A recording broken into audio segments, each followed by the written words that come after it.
Good afternoon. My name is Dr. Norman Kettner. I'm joined by my colleagues, Drs. Howe and Guebert, and we're here to talk about the life and times of Dr. Terry Yochum.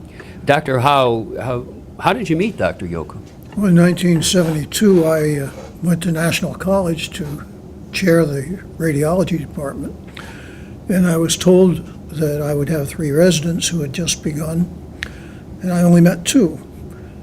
Terry was on his honeymoon and came back a week or so later, elated as one might expect, and we got into the program. I had had a resident while I was in Talmadge, but never 3 at once, and 3 more different personalities you couldn't find.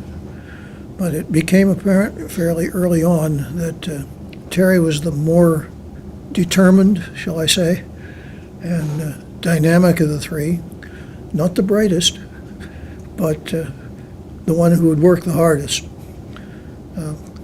He came back with his bride, and that was my first that I remember. However, as I go back in my somewhat failing memory, I think that he and his dad had come to Talmadge to meet me before that. I'm not really sure that's true. Dr. Guebert, what was your first contact with Dr. Yochum? Well, when I first came to Logan College, I had a degree in biology and chemistry, so some of the early coursework was exempted for me. And in order to fill the time, my best friend in our class, Joe Jurgen, was living with Bill Dregge, and through Bill, we were able to get it worked out that I could sit in on Terry's classes. And so I began taking his X-ray physics class and his bone path class. And I remember the bone path class was down where the anatomy lab was. And of course I was just taking it to occupy my time and maybe learn something, but not for credit.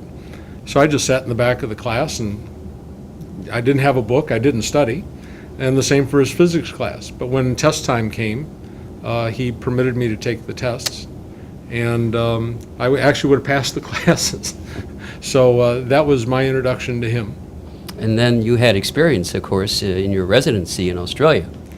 Well, that's right. As we were going through school here, Terry left after our first year to go to Australia, but he would come back to visit his family on vacation. And in one of those trips back from Australia, he mentioned that he was starting a resident training program.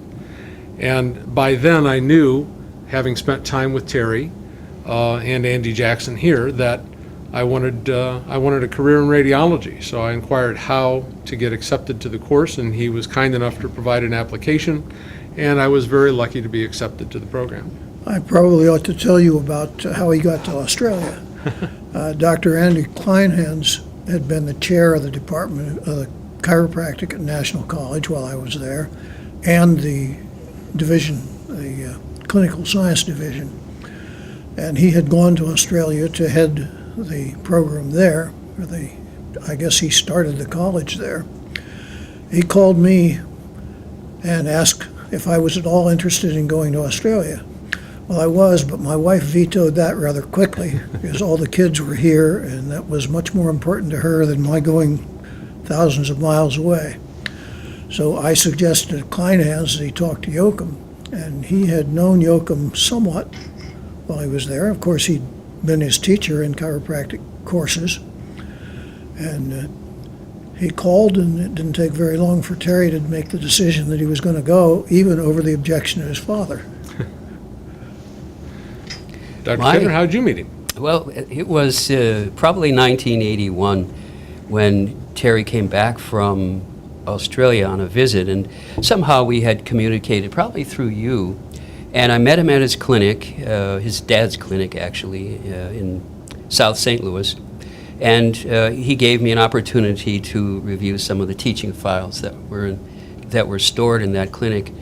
And then later that year, we agreed to meet at RSNA, and it's one of the funniest stories I remember about Terry, because we could not register as radiologists. We had to register as vendors. And if you wear a vendor badge, you're not entitled to enter The classroom. the courses. Yeah. So Terry had a plan, and it was the funniest thing I can recall about that period of my training as well. I'm just finishing my residency. So we're at the RSNA. I'm wearing a vendor's badge, and he said, "We're going to rush the door." I said, "What?" He said, "We're going to get in the crowd, and then when they open the door, we're going to rush into the conference room." So that's exactly what we did. When the door opened, we hid ourselves in the middle of that group and rushed the door to get into the educational meeting. So after that, I decided I wouldn't do that again. I registered, and for 25 years I've attended the RSNA now as a radiologist, not as a vendor, which is one of my earliest memories. And Terry, that next year, also did so, registered as a radiologist. So that there must be a long list of anecdotes that are humorous about Dr. Yochum. There have to be. Among them, while he was in his residency at National College, we had two people involved with whom he did not get along. Oh. Ray Conley came from Cleveland College. Ray was way behind the other people, but worked his tail off to get caught up. And there was a rivalry there from the beginning. And then to add to that, I had just brought Mike Beeler on to be a part of the faculty. And from the beginning, those two looked at each other with knives. They never did get along. Mike's idea of helping was go read it for yourself. And Terry took that to heart and did whatever, and he would come back and get brushed off again. But during almost the first year that Ray and Terry were in the program together, not a week went by that one or the other of them didn't come to me and say, "You back him off or we're really going to have it out." And interestingly enough, as it went along, they began playing tennis together, and Ray knocked Terry's socks off. But Terry worked very hard until he could stay on the court with him, and the longer it went, the more they worked together. And well, it was still a rivalry all the time they were there. They really fed off one another, and each of them challenged the other to get a little better, and it worked out that they both came out very well. A little side note about the time both you and I spent at Ken's office. Ken didn't really need the help. I found out afterwards that it was more like a job interview for me, that Terry wanted his dad's opinion as to whether I might fit into the mix down in Australia. So not that Ken needed me to take x-rays. He was an excellent x-ray taker, but rather it was an assessment to see if I would fit into the program. Yeah. Sounds like both Terry and Ken. Yes. Well, I remembered another anecdote thinking about humorous events, not humoral, but humorous. It was mid-'80s, and Terry was going to room with me at the RSNA, and we took a taxi from O'Hare to our hotel. It was a downpour. It was November, downpour. And we got out of the taxi, went into the hotel lobby. We're at the registration line in the hotel, and all of a sudden Terry looks down, and missing from his lapel is a $1,400 diamond that he was given in Australia in recognition of his efforts and labors. And Terry became disconcerted, obviously, and he and I both went outside, and I managed to find the thing in the downpour in the street. Terry picked it up. I handed it back to him. He picked it up. He opened the hotel door, walked into the lobby, elevated this diamond pin, and yelled maybe 10 times, "I found the pin, this $1,400 pin. I lost it, and I found it now." And he went on until to the point where I wanted to hide somewhere. You know, he was so elated about finding it, and he wears his emotions on his lapel, no matter what the circumstance, and that's one of those circumstances I'll never forget. You never need to guess how Terry's feeling That's about right. something. That's right. That's right. One of the other fun things I had with it was while he was in his residency, we had a clinic in downtown Chicago in a very tough area. But in the process of going down there, Terry somehow gravitated to the osteopathic college, which was nearby, and was very well accepted by a few of the people there. And So he made an arrangement that he could spend the time that he was supposed to be at Chicago General Health Service over at the osteopathic hospital. And you cannot imagine the number of times I had to cover that with Dr. Jancy, who really thought he was at our clinic downtown. Terry never knew how many times I covered all of that for him. But his experience there was just invaluable. I can't think of the name of the... Bruce Farkas. Bruce Farkas, yeah. Bruce was extremely good to Terry, and that was good for us. Yeah. And it came to a point where Ken asked me one time how Terry was getting along and how I was able to handle him with his enthusiasm. And I think I told him, well, you point Terry in that direction and you grab his coattails and hang on. And that was the story of a lot of his residency. That's right. What are your memories of Terry's parents, and what effect do you think they have had on his life? I think that Terry's first and last hero was his dad. He thought the world of him. He tried to fulfill Ken's aspirations for him, and yet with all of that, he was his own man. And when there was a disagreement, such as going to Australia, he went his own way. But in all of it, he loved his parents. He really revered his dad and tried very hard to measure up to the standard that Ken had set in so many ways. Particularly, Ken's interest was in his patients, and he would do what was necessary to help them. And Terry has always been that way. If he befriended someone, it was all the way. If he found someone with a problem or a need, he'd follow it. And all of that was a matter of trying to emulate his father. And the influence of his mother was at least as strong.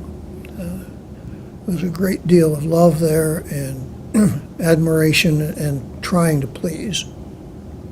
Well, it's clear that Terry had a great deal of love for both his mother and father. I think his father taught him the discipline that's been so apparent in his professional life. His father was a relatively stern individual and had very high standards in everything, in all aspects, his personal life as well as professional life. And a lot of that became the basis for Terry's almost possessive nature when it comes to excellence. He doesn't have a gradient when he looks at an idea. He will achieve whatever he can at the highest level of excellence, or he won't pursue it. I think a lot of that came from his father, don't you think? Absolutely. You can tell the regard with which he held his dad by how often he quotes him. That's true. Which is very often. Right's right and wrong's nobody. Yeah. Ken was a principled man, and he was a scholarly man. I enjoyed my time with him. He was truly a gentleman. He was driven chiropractically by his own experience. He was saved by chiropractic from a leg injury. And so I suppose that's what got him into practice and kept him in practice at a time when it was difficult to practice. As far as Seal goes, what a gentle lady she was. I always enjoyed her company. She kept a lovely home in South St. Louis, and Terry has always been keen to bring people to his home, whether it be his parents' home here. Yes. He's always shared his home in Colorado and in Australia when we were there. He had us stay when we first arrived. Clearly driven by his parents. They set the bedrock for all the principles that he holds dear today. And I think one of the greatest blows in his whole life was when his father died, followed by his mother's death. Those really hit him hard, and he still thinks of them every day and tries to measure up to what they would want him to be. I can recall an embarrassing moment with Ken and Terry. Terry had come out to Logan to give a lecture, he always does, and we broke for lunch, and Ken's joining us for lunch, and we're going down the Logan Hill, and apparently my speed was higher than it should have been, and it made him uncomfortable. Out of the clear blue, he's sitting in the back seat, I hear, "Son of a bitch!" It was his message to me to slow down. I slowed down. What impact has baseball had on Terry's life? Baseball has been his passion, his frustration, and I think he built his career around his desires to excel in baseball. Baseball was his life when he was young. That's right. His greatest disappointment was that he was not left-handed, because he figured if he had been left-handed, he'd have made the majors. But he did his very best to get there anyhow. Again, probably not the most talented pitcher, but the one who worked the hardest at what he did, and I think that spilled over into his professional career. But throughout his professional career, baseball was still right there on top, and is today. And witness the fact that he's still in baseball. He quit playing, a year or so ago, and now he's an umpire. Dyed-in-the-wool Cards fan, That's true. to the point where he could probably cite you all the statistics for many years. Very critical of various people involved in it. No fan of the present manager, but looks at Whitey Herzog as a hero. I think baseball is probably a major basis in everything he's done in his life. I would echo that point. Baseball gave Terry an alternative reality from the pressures of professional life, and he's a talented athlete. I think that his baseball career is as important to him as his professional life, and probably fueled much of his success in his professional life. Don't you think? Oh, absolutely. Now, I will say, you can't take a tour of St. Louis with Terry in a car and not be aware of what he accomplished on any baseball field you might happen to pass, be it Heine-Miney Field, where he played American Legion ball, you name it. He remembers the pitch count. He remembers who he struck out, who might have got a hit. I think it's in his every waking moment, actually. But it provided some structure in his life. And, he plays by the rules, just like baseball is played by the rules. I became a baseball fan only recently, only in the last 3 or 4 years, because I spent a lot of time in Boston. So I picked up a B hat, and I made mention of that to Terry during the World Series. And it's the first time he ever struck me in all the years I've known him with an elbow. Because I wore the Boston Red Sox hat. Well, it's a tribute to him that he worked so hard at it that he became really an outstanding player in all sorts of ways. A good pitcher, a team player, a coach, and even a hitter. I can appreciate that particularly, as I played baseball in high school, and I think I batted .020 the first year. But and I worked so hard at it. Terry, starting out, had a little advantage, but just worked harder. And I think that just turned the whole procedure over professionally. He had made it in baseball by hard work. He was going to do exactly the same thing in his professional career. He was not going to be any lower than the top.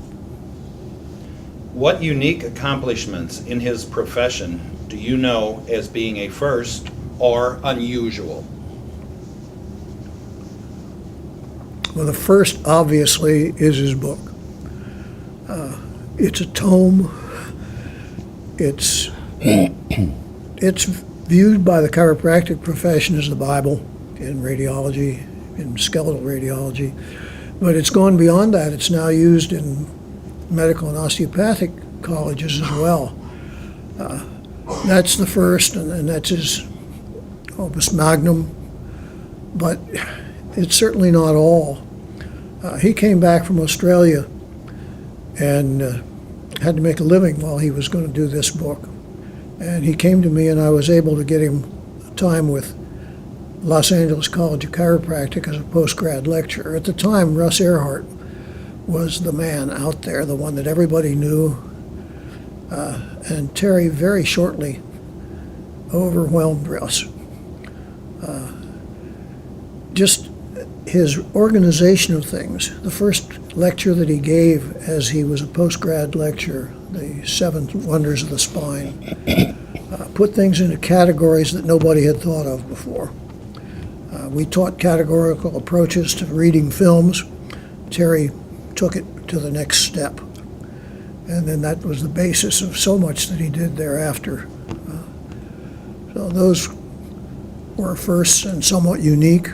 I'd been lecturing for years, but I'd never put it together in the same context or made it as categorical as he had done. I think a landmark in Terry's career was testifying before the New Zealand Commission. This became the basis for the Wilkes antitrust suit against the AMA. It was that testimony that set the foundation, and Terry was critical, in fact, in that historic AMA decision. Although he wasn't directly a party to it, the New Zealand Commission was a major foundation argument for the Wilkes antitrust trial. And the other first that I remember, and Gary, you should talk about, is the first poster that a chiropractor brought to the RSNA. Well, that came about as an idea for one of my senior or resident research projects. It was Terry's idea to me to find as many named vertebrae on X-ray as could be found. And I think we came up with about 88 at the time. But what we were going to do with the paper, you know, how to get some notoriety for it. And so our association at the Austin Hospital, through Brian Hartley and David Thomas, they were keen to help support the project. And basically, they paid for the hardware, and I did the legwork, and we assembled it into a poster that we presented to RSNA. And after due consideration, they accepted it.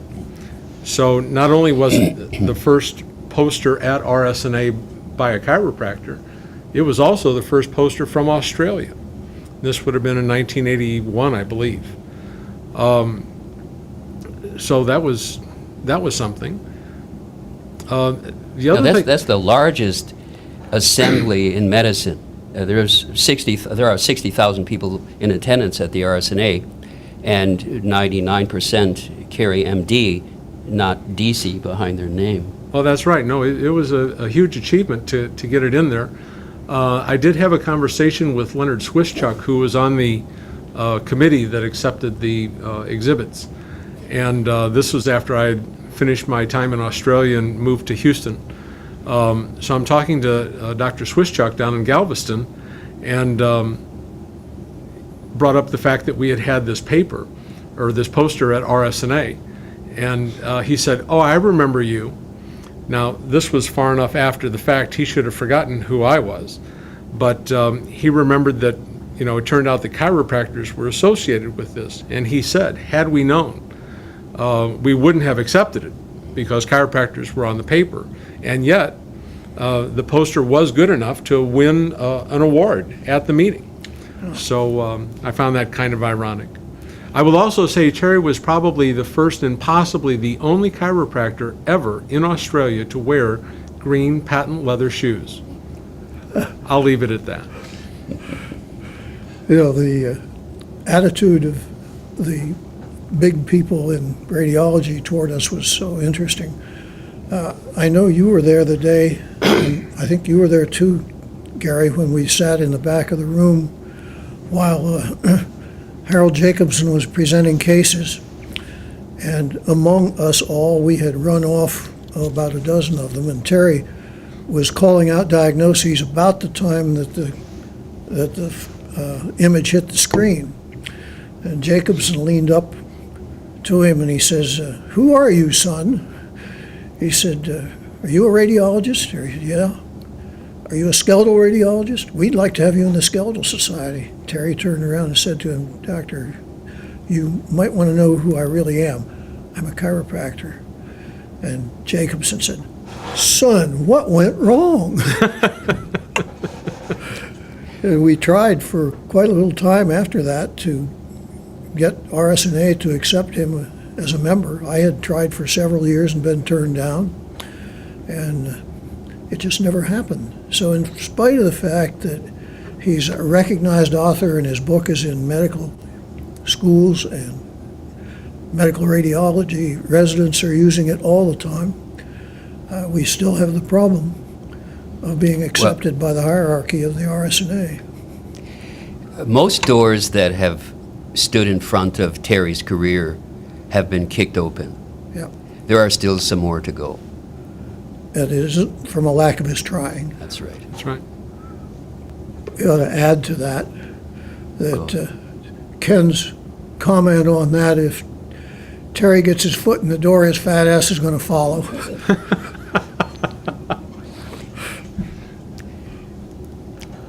A stern father.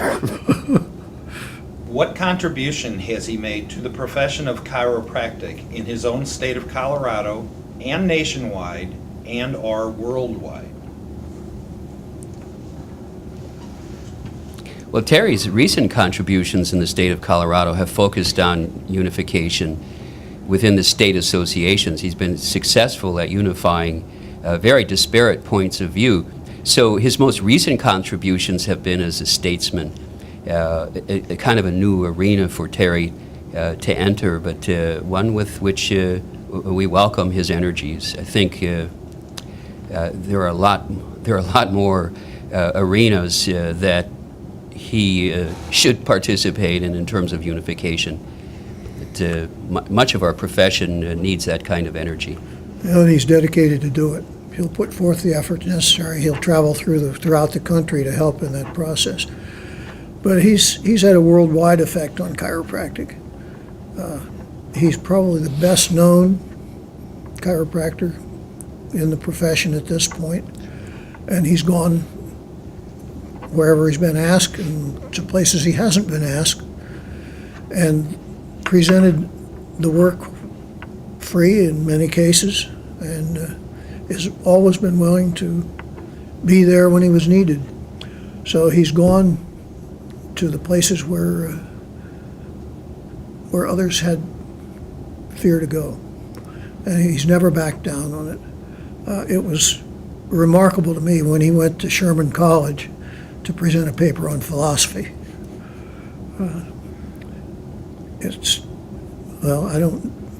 I don't know that they had any idea what they were getting into when they invited him there. Well, it was also with some concern and trepidation that he took the lecturing position with Parker Seminars. He wasn't quite sure how that would work out, if that would count against him or not. Well, and I cautioned him about that, because my opinion of the Parker Seminars was if they went away, the profession would be a whole lot better. We used to be told, well, they have saved so many chiropractors, and I said, at the time, the ones they saved we didn't need. But one time, Well said. he was lecturing at Parker in California, and we had made an arrangement to go to Disneyland with his wife and daughter. Kimberly was their only child at the time, and I had a granddaughter about the same age. And so we went down, and I went in to hear his lecture at Parker. And I got to the door, and they wanted me to register. I said, there is no way that you're going to get my name on your registration list, and I'm not going to pay the fee. They said, then you're not going in. And Terry said to them, well, then you won't have me on the program. So I went in. He's a superb educator. and travels all over the world to present cases, to teach residents, to teach interns in the chiropractic profession, the field of diagnostic radiology. His skill set in delivery of very complex information makes it look easy, makes it understandable. I've always appreciated that about Terry's professorial capabilities. I know few better, and his textbook is a reflection of his teaching quality. It's the same kind of quality. I think he will long be remembered for his contributions to chiropractic radiology, especially from the standpoint of education. Well, as good as he is as a lecturer, and he is good, one of the very best, I love to see him at the view box with residents, and the way he takes them through cases. He brings things out from them that they didn't know were there, and he points out approaches to things that they had not thought about. And so, he can't do that in a lecture format. He does the very best he can with that in a lecture format, but sitting at the view box with him is a privilege. And I've sat at the view box with some of the best, not just in this profession, but in medicine, radiology, and I think he's as good as there is.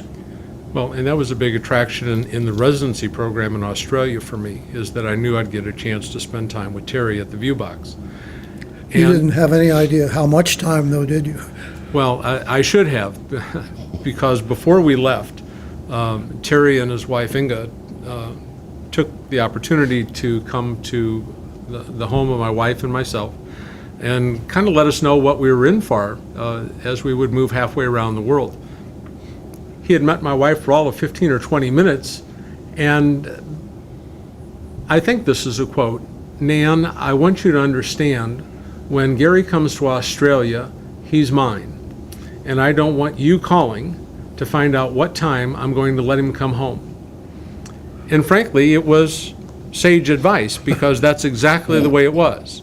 We were expected to arrive at 7:30 in the morning, and we left whenever the job was done.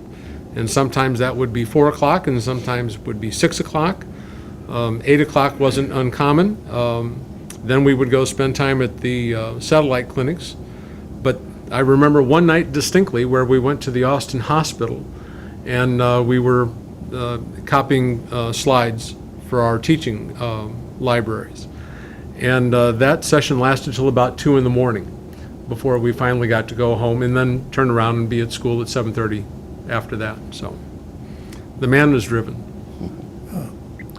My wife says when we go to ACCR or other things, I often room with Terry. And my wife says, "Well, you won't have any sleep until you get home." This last year, he actually went to bed and went to sleep. So it was an amazing thing. I got a good night's sleep each night. But Dr. Howe, I have to ask, have you ever been in a situation where Terry will be telling you something, and I wouldn't dare go to sleep before him? But one time in Chicago at RSNA, he fell asleep in mid-sentence. And I was wide awake waiting for the punchline. I don't know what world issue we were solving, but I dutifully stayed awake until he passed out, and then it was my turn to go to sleep. I was at RSNA sharing a room with Terry. I woke up, it was 5 o'clock to go out to run. And it's Chicago in November, so I had a ski mask on.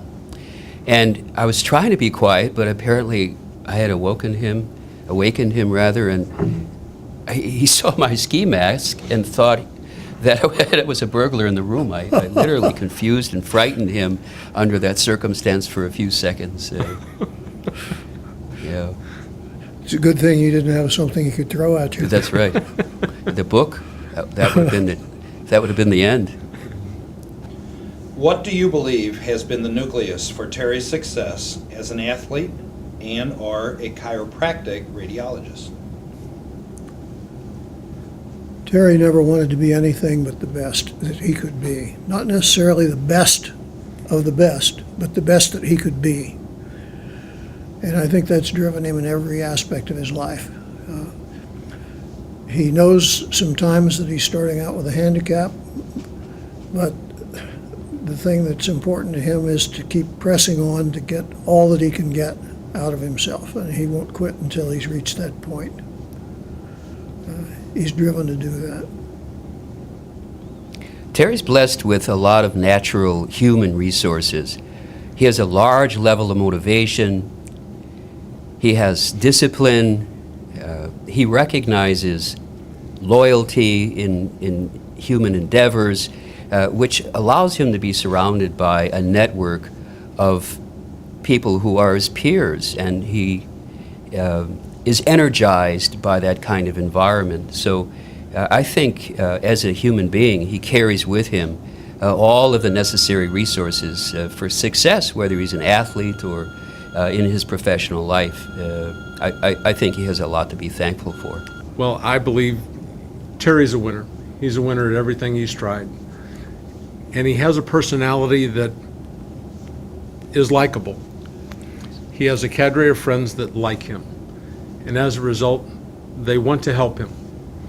And Terry's not beyond asking for help, but that's okay because people want to do it. Ultimately, it's for all the right reasons. Yeah. Well, it's very hard to refuse him because he gives so much. And for someone who gives so much, it's easy to give back whatever you can. In fact, most of the time, you'd rather do more for him. He's a tremendously loyal person and gives credit even where credit isn't due. But with all of that, he engenders loyalty because of the kind of person he is. He'll go so far out of his way for those that he's trying to help. But it has built a cadre of people who don't just respect him, we love him. We think the world of him, and we do whatever's necessary to not just please him, but to help him to accomplish the things he wants to have done. Well, Terry's done things for me in my life that my own parents couldn't do for me. And as a result, I love him. And I would do anything for him that he asks me because it's always for the right reason. We count him as a son. And my wife, when he calls, said, "It's your son, Terry." Describe Terry, just 3 words. Yeah, I'll take that. If I were to describe Dr. Yochum in 3 words, they would be motivation, excellence, and loyalty.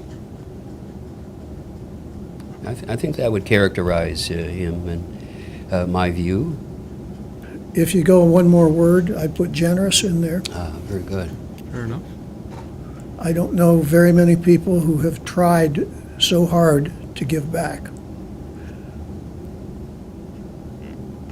Without expectation in Oh, yeah. return. Yeah.